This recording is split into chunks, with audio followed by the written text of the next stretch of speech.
This is a tale of a master mime whose life and work speak volumes. On the surface that may be a paradox, but in truth there is no contradiction.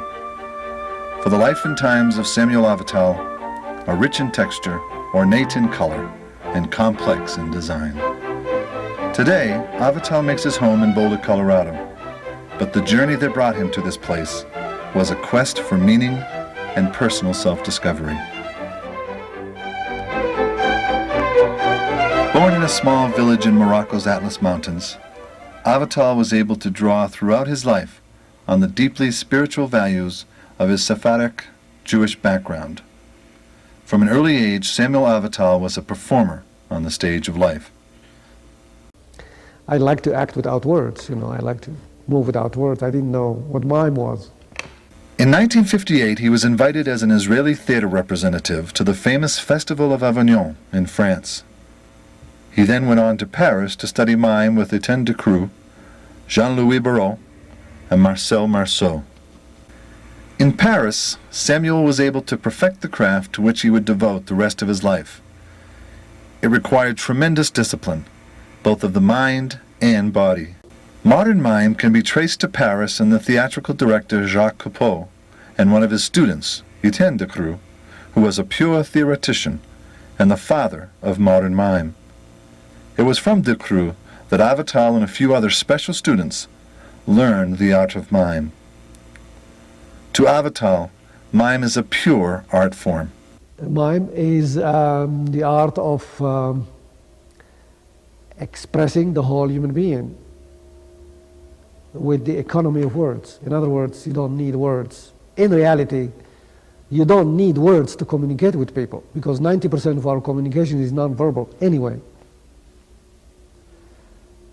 And so, since most people are superficially living, we don't get into that level of looking, watching, observing, and getting that information from you with whom I'm communicating, not just through words, but there are movements that you do.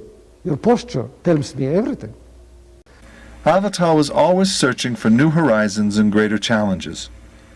He moved to New York to experience a new world and to find a place where he could push his art form to the limit. It was a very inventive period for Avital, one that saw the creation of some of his most famous works, including his interpretation of Perrault, the mime clown of the 19th century. Despite these creative works, Samuel was still restive. His many years of experience were crying out for some form of manifestation. Avital needed to get away to find some solitude and space, and to create an environment based on his philosophy and ideas. And so it was that after 2 years as artist-in-residence at Southern Methodist University in Dallas, Avital moved to Boulder, Colorado. The school's philosophy upholds the integrity of the individual and the knowledge that artistic perfection is possible in an atmosphere free of dogma, judgment, and competition. Several years later, in 1975, Avital held the first summer mime workspace. Over the years, it has attracted students from around the world. At the workspace, students learn the Avital integrated method, which presents 10 basic principles and concepts that stimulate one's being. The program includes geometry of motion, mask work, the edge, and the posture of enchantment, among others.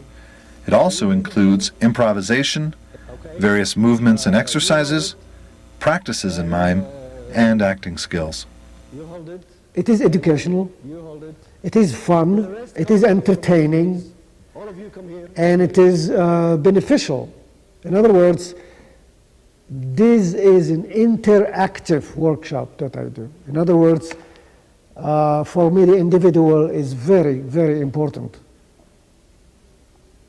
Same thing like in my childhood, the individual is very important in the context of a community. So the individual is not the slave of the community is not to serve the individual, but it's... And so these kind of principles I introduce through my method. In different sessions, we take a principle and we work it out all day. addressing the physical, addressing the mental, and the integrational that I call. The whole process I call also syntegration, synthesis and integration.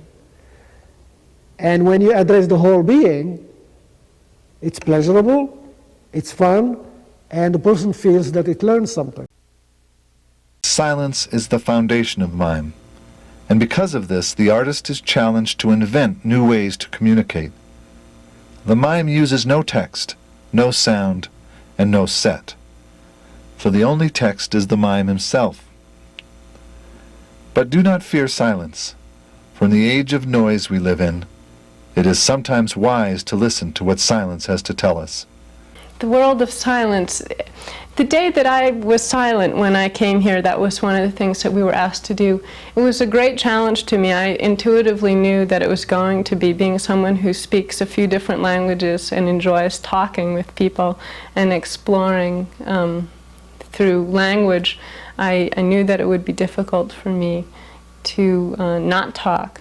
But one thing that I learned a lot through being silent that day, and also through the silence of the exercises that we've done in class, where we've had to perform little sketches or skits, is that I've learned to listen not only with my ears, but also with my eyes, with my kneecaps, with my elbows, with my nose, and just having an awareness that that tingling inside is really an openness to listen and to take in and respond.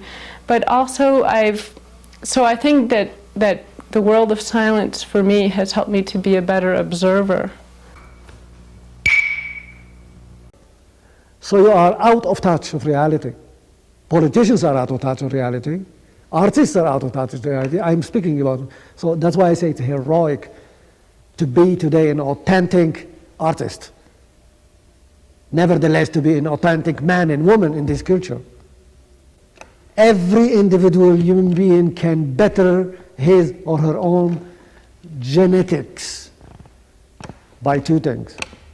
Don't need to wait 5 million years from now. By stopping being lazy and make the proper effort to produce and keep not just individualistic, but keep your self-integrity intact no matter what.